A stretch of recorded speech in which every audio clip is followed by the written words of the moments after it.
Hello friends, welcome to my channel GK and mathematics in easy way. आज मैं आपके लिए लेके आई हूँ क्लास 10th एनसीईआरटी मैथमेटिक्स की बुक का चैप्टर नंबर है प्रोबेबिलिटी।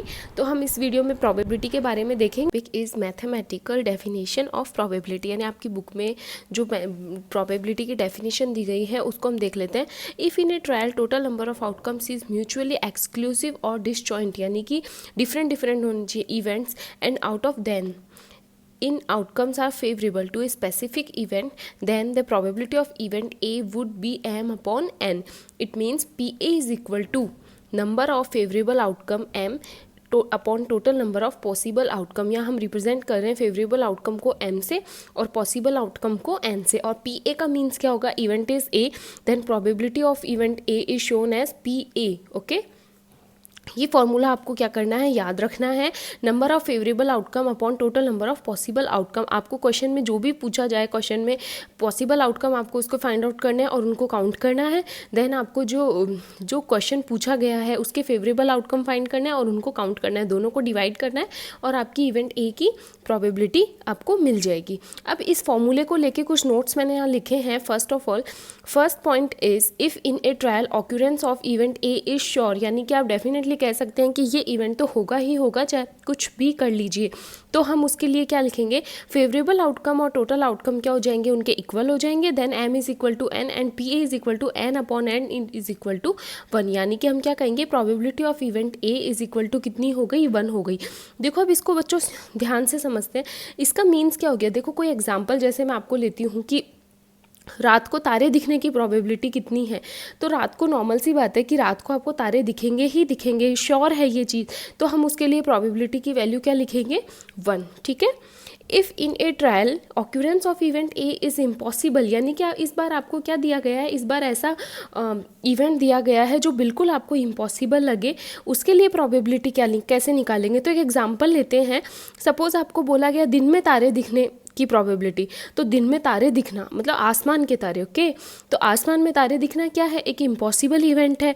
तो इसके लिए m की वैल्यू क्या हो गई? 0, यानी फेवरेबल आउटकम हमारे क्या हो गए? 0 हो गए। तो प्रोबेबिलिटी हम लिखेंगे 0 upon n is equal to 0, यानी कि इम्पॉसिबल इवेंट की प्रोबेबिलिटी हो गई 0 और पॉसिबल यानी श्योर हो आप, तो उसकी प्रोबेबिलिटी कितनी हो गई यहाँ पे? 1। तो ये दोनों चीज़ें आपको इसमें ध्यान रखनी है। फॉर एनी इवेंट ए, अब हमने ही ये फाइंड आउट किया है कि for any event A PA यानी probability of greater than equal to 0 and less than equal to 1 होगी। ठीक है। Next point is probability of not happening of an event is denoted by, सबसे पहले तो हम ये देखेंगे इसको डिनोट किससे करते हैं? PA, उसके ऊपर जो हमने बार लगाया इसको हम बोलेंगे नॉट, PA नॉट। ठीक है, PA not. PA not is equal to, formula same to same लिखना है। अगर फेवरेबल है तो favourable total number of favourable outcome, और अगर आपके नॉट हैपनिंग इवेंट अगर निकालने हैं तो हम यहाँ लिखेंगे अनफेवरेबल आउटकम्स या फिर total number of unfavourable outcomes upon total number of outcomes. अब अनफेवरेबल का मीन्स क्या हो गया? अगर टोटल में से हम फेवरेबल को माइनस कर देते हैं तो क्या बन जाता है? Unfavourable outcome. तो हम लिखेंगे n minus m upon n।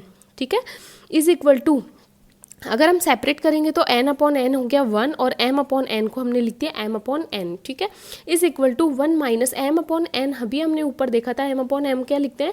Probability of a। तो हमने यहाँ इसको लिख दिया PA। ठीक है, तो PA not is equal to हमारे पास आ गया 1 माइनस PA।